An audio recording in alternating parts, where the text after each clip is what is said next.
Hello, good morning students. Class 12 आज हम unit 6 staffing का पार्ट 2 पढ़ेंगे, जिसमें हम सबसे पहले देखेंगे रिक्रूटमेंट। रिक्रूटमेंट को हिंदी में कहते हैं भर्ती।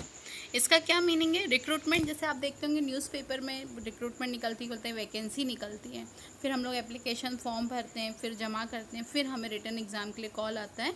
तो जो सबसे पहली प्रोसेस होती है किसी भी जॉब के लिए वो होती है रिक्रूटमेंट। ये इसके दो सोर्सेस होते हैं, एक सोर्स होता है इंटरनल और दूसरा सोर्स होता है एक्सटर्नल। इसके बाद है सिलेक्शन। रिक्रूटमेंट के बाद सेकंड प्रोसेस होती है सिलेक्शन। सिलेक्शन एक नेगेटिव प्रोसेस होती है।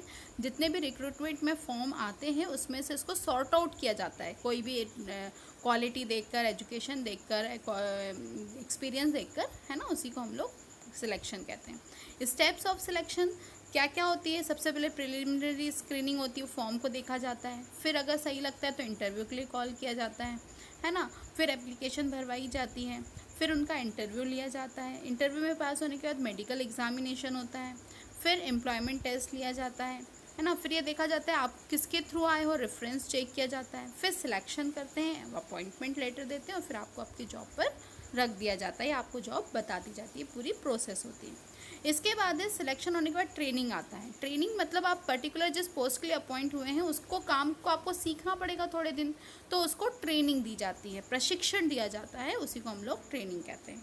इसके बाद है डेवलपमेंट। ट्रेनिंग के बाद हमने काम तो सीख लिया, लेकिन डेवलपमेंट मतलब हमारा विकास, है ना, जैसे इंटरनल एंड एक्सटर्नल दोनों। हमें सिर्फ जो कंपनी का काम है उसी का नॉलेज नहीं होना चाहिए, कंपनी का ओवरऑल नॉलेज होना चाहिए ताकि हम कहीं पर भी काम कर सकें।